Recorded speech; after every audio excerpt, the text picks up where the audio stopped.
So one of the workshops we did at the Fearless Girls Club was we had all the young ladies write their insecurities down on a sheet of paper. They all had to hand in their insecurities to myself. They didn't have to put their name on it, didn't want anybody to have to be exposed or feel uncomfortable about sharing what they were insecure about. So I'm going through the papers and I'm like, okay, we're dealing with a lot of issues here.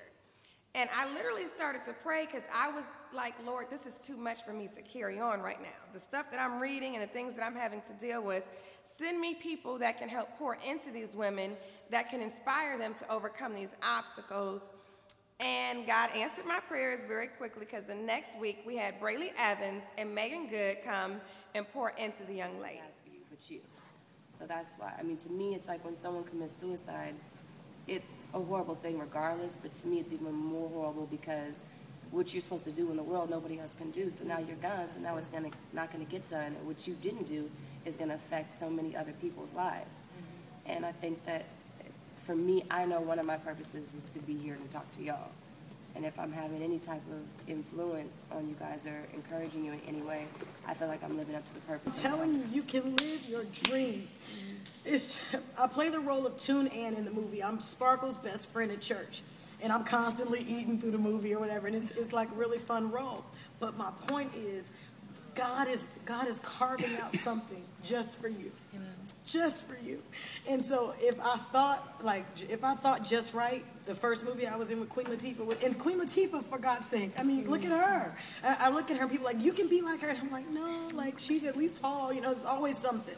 But with that, if I thought Just Right was a fluke, I got in the movie, da-da-da, I know this is what I'm supposed to be doing because here again, I'm able to live my dream and be just the way I am. They didn't ask me to lose no weight. They didn't ask me to do anything but to show up, do the work, and be present. That's it. So I just want you guys to be encouraged. Like, if you go through so many things, you kind of lose focus of the stuff that you really want to do because you got so much on your hands, like certain stuff that you shouldn't have to go through being at a young age. So you kind of lose sight of certain stuff that you want to do. So like basically losing focus. So what's some advice that you could give for somebody to like basically stay on the right path and stay focused? But it'd be so hard when you got so much other stuff going on that a typical teenager don't, to stay focused on something like this is what I want to do.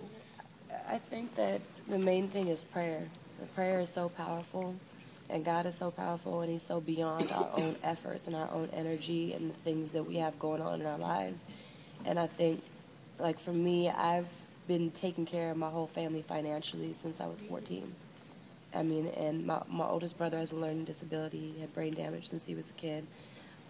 My youngest sister's adopted. My older sister, my mom's retired. And I've had that weight on my shoulder my whole life, pretty much.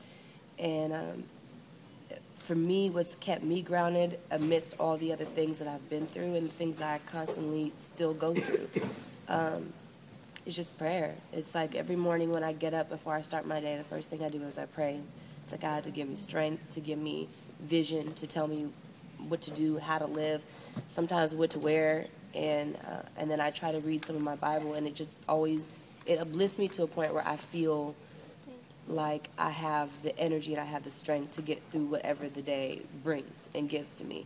And I promise to God, when I don't read my Bible and I don't start my day like that, my day is totally different. Every time that I do that, my day, no matter what happens, I am more equipped to handle and deal with the frustrations or the things that I may not have felt that I would have been able to handle had I not prepared like that. And so I think that is not just number one, I think that's very key. God can change circumstances, and it starts inside of us, and it kind of works its way out.